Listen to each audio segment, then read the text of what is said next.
Ang ahensya ng panahon ng bansa ay patuloy na nagbabantay sa isang bagyo na inaasahang papasok sa Philippine Area of Responsibility sa mga susunod na araw. Ayon sa PAGASA, ang tropical disturbance na kasalukuyang nasa halos 2,000 kilometro silangan ng northeastern Mindanao noong Martes ng umaga ay maaaring lumakas pa at maging isang matinding bagyo pagdating ng weekend. Pagkapasok nito sa loob ng teritoryo ng bansa, bibigyan ito ng lokal na pangalan na Uwan. Inaasahang kikilos ito pakanluran at patuloy na lalakas habang nasa Philippine Sea. Ayon sa PAGASA, maaaring umabot sa antas ng super typhoon ang lakas nito na may maximum sustained winds na higit sa 185 kilometro bawat oras. Bagaman nananatiling hindi tiyak ang eksaktong direksyon at oras ng paglapit nito, sinabi ng mga eksperto na tumataas ang posibilidad na tatama ito sa lupa sa bahagi ng Northern o Central Luzon pagsapit ng Lunes.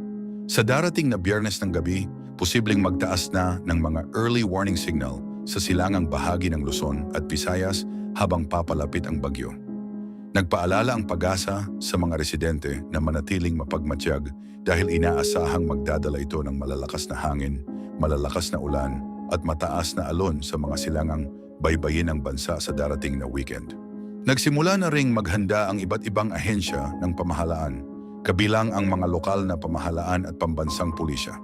Sinabi ni Police Spokesperson Brigadier General Randolph Tuaño na patuloy ang koordinasyon sa Office of Civil Defense upang matiyak na maayos ang mga paghahanda. Ipinaalala rin niya na kahit ang mga lugar na hindi masyadong naapektuhan ng nakaraang bagyo ay hindi dapat maging kampante dahil inaasahan na mas malakas at mas maraming ulan ang dala ng paparating na bagyo. Patuloy namang bumabangon ang bansa mula sa epekto ng Typhoon Tino na tumama sa gitnang bahagi ng Pilipinas nitong mga nakaraang araw. Ilang beses itong naglandfall bago tuluyang tumungo sa Palawan at lumabas ng Philippine Area of Responsibility. Ayon sa Office of Civil Defense, higit sa 700,000 katao ang naapektuhan ng bagyo at halos kalahati sa kanila ay nanatili sa mga pansamantalang evacuation center. Sa Cebu, maraming bahagi ng mga bayan at lungsod ang lubog sa baha matapos ang tuloy-tuloy na pagbuhos ng ulan na umabot sa higit 1 buwang dami ng tubig sa loob lamang ng 1 araw. Ikinuwento ng mga residente na mabilis na tumaas ang tubig sa magdamag, kaya napilitan ang mga pamilya na umakyat sa mas mataas na lugar. May mga kalsadang hindi madaanan dahil sa mga debris, dahilan upang magpatuloy ang clearing at relief operations sa iba't ibang probinsya. Kumpirmado ng National Disaster Risk Reduction and Management Council na ilang dosenang lugar ang nagdeklara ng state of calamity upang magamit ang emergency funds at mapanatili ang tamang presyo ng mga pangunahing bilihin. Nagpapatuloy naman ang aksyon ng mga relief team kasama ang mga truck at aircraft para maghatid ng tulong sa mga lugar na mahirap marating. Sa mga oras na naghahanda ang bansa sa posibleng pagdating ng Typhoon Uwan, muling nananawagan ang mga autoridad sa lahat na manatiling alerto, tiyaking ligtas ang kani-kanilang tahanan at makipagtulungan sa mga lokal na opisyal. Bagaman hindi pa tiyak ang eksaktong lakas ng paparating na bagyo, umaasa ang lahat na sa pamamagitan ng maagang aksyon at kahandaan, mababawasan ang mga pagsubok na maaaring maranasan ng mga pamilyang patuloy pang bumabangon mula sa epekto ng Typhoon Tino. Yes, good morning at ano pa yung buko.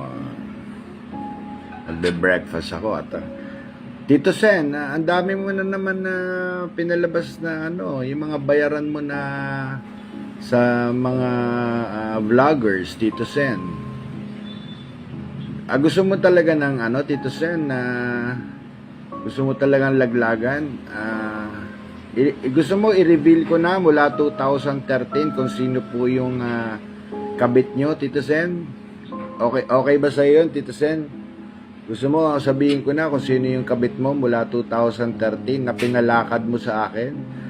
Sabihin mo lang, Tito Sen, at ko na, i-box reveal ko na. Sasabihin ko na sa taong bayan kung sino yung kabit mo mula 2013. Sige lang, banatan nyo lang ako at marami pa akong ilalabas. si Vic tsaka si Joey, walang kinalaman sa sindikato dyan sa Itbulaga. Vic tsaka si Joey, nagtatrabaho lang yan. Pero malamang galit na sa akin ngayon si Vic dahil kapatid niya.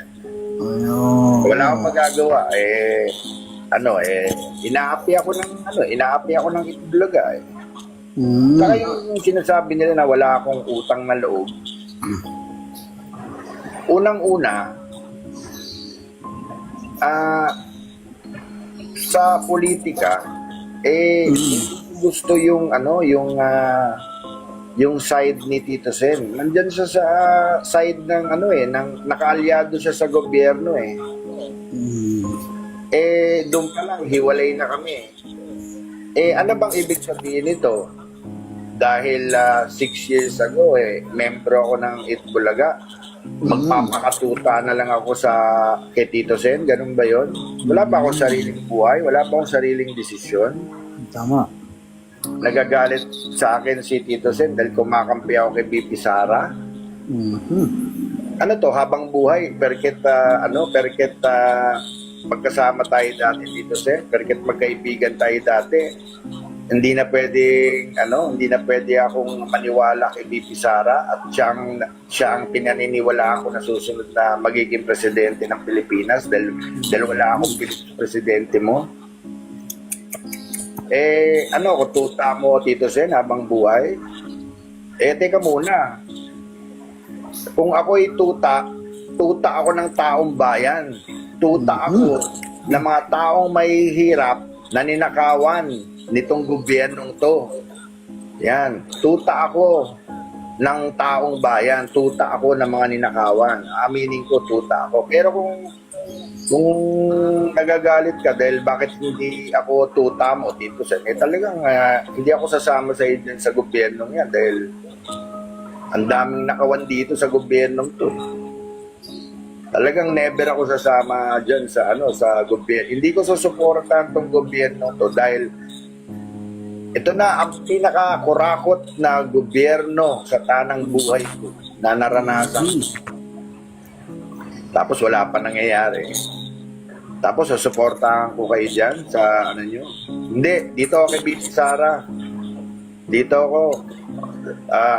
Dito ako sa DTS. Magdedeklara na akong DTS. Mag-a-apply na akong Senador Bryce. Mag-a-apply na akong senador dito kay BP Sara. Titikat ka na.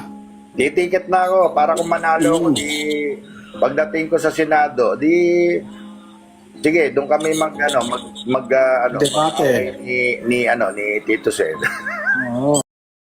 Sa mga oras na nagtipon ang mga leader ng Asia-Pacific Economic Cooperation o APEC sa Gyeongju, South Korea, nakita sina Pangulong Ferdinand Bongbong Marcos at Xi Jinping ng China na nagkamayan bilang simbolo ng kooperasyon. Ang pagkakataong ito ay naganap kasabay ng formal na paglipat ng pamumuno ng APEC. Bagamat walang opisyal na anunsyo ng pribadong pagpupulong sa pagitan ng dalawang pinuno, sinabi ng mga opisyal ng Pilipinas na may paunang pag-uusap na para sa dalawang posibleng pagpupulong sa summit. Sa kaniyang talumpati, sinabi ni Pangulong Marcos ang kahalagahan ng pagtutulungan upang mapunan ang kakulangan sa energy systems at digital infrastructure sa buong rehiyon. Hinikayat niya ang mga kasapi ng APEC na dagdagan pa ang investments at policy coordination upang matiyak na walang bansang maiiwan sa mabilis na pag-usad ng teknolohiya. Ipinunto niya na marami pa ring bansa ang nahihirapan magkaroon ng maaasahang power network at digital access lalo na sa mga malalayong lugar. Sinabi rin ni Pangulong Marcos na hindi sapat ang basta magtayo ng mga bagong sistema. Kailangang may sapat na investment din sa kakayahan ng mga mamamayan upang magamit ang mga ito ng epektibo. Ang skills training, matatag na connectivity at patas na access ay mahalaga upang makamit ang mas inklusibong pag-unlad. Sa ganitong paraan, mas magiging handa ang rehiyon sa mga hamon ng mas konektadong ekonomiya na pinapatakbo ng teknolohiya. Sa mga oras na idinaos ang event, ipinakita rin ni Pangulong Marcos na hindi lang simpleng kamayan ang nangyari.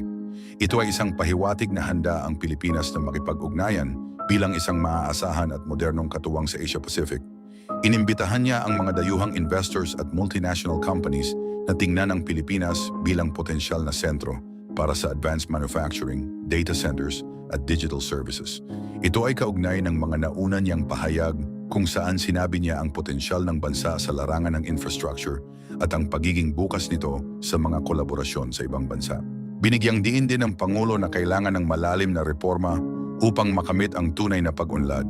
Kabilang dito ang modernong regulasyon, malinaw na investment conditions, at mga institusyonal na pagbabago na magpapatibay ng tiwala at epektibong pagpapatupad. Sa isang tanong mula sa media, sinabi niya na ang pinakamahusay na politika ay performance at idinagdag na ang tiwala ay nabubuo kapag ang mga pangako ay nagiging konkretong resulta. Ang kamayan ni Marcos at Xi Jinping ay nagsilbing simbolo ng mabuting ugnayan at respeto sa pagitan ng dalawang bansa, kahit wala pang formal na pag-uusap sa mga sensitibong isyu. Ang paglipat ng pamumuno ng APEC sa China ay nagpapakita ng pagkakaisa ng mga kasaping bansa at ng aktibong papel ng Pilipinas sa mas malawak na ekonomiya. Kapag pinagsama ang mga kaganapan, ang kamayan at ang talumpati tungkol sa investment, malinaw na ipinapakita ng Pilipinas ang posisyon nito bilang tulay ng kooperasyon at oportunidad sa rehiyon. Sa isang panig, binibigyang diin ng bansa ang pangangalaga sa sariling interes. Sa kabilang panig, nananawagan ito ng mas malawak na aksyon para sa connectivity, digital readiness at inklusibong pag-unlad. Anyway, mga kapupong, sa mga oras na nagpapatuloy ang summit, inaasahang tututukan ng mga bansa kung may sasalin sa konkretong proyekto ang mga pangako, kung paano mababawasan ang agwat sa digital and energy access, at kung paano magagamit ng Pilipinas ang mga diplomatikong pagkilos nito upang makamit ang tuloy-tuloy na pag-unlad sa ekonomiya at teknolohiya. Pero ang tanong ko sa inyo, mga kapupong no ngayon ano ang masasabi niyo sa aksyon na ginawa ni PBBM kay Xi Jinping? Well, okay lang ba na i-comment niyo ang inyong sagot sa comment section?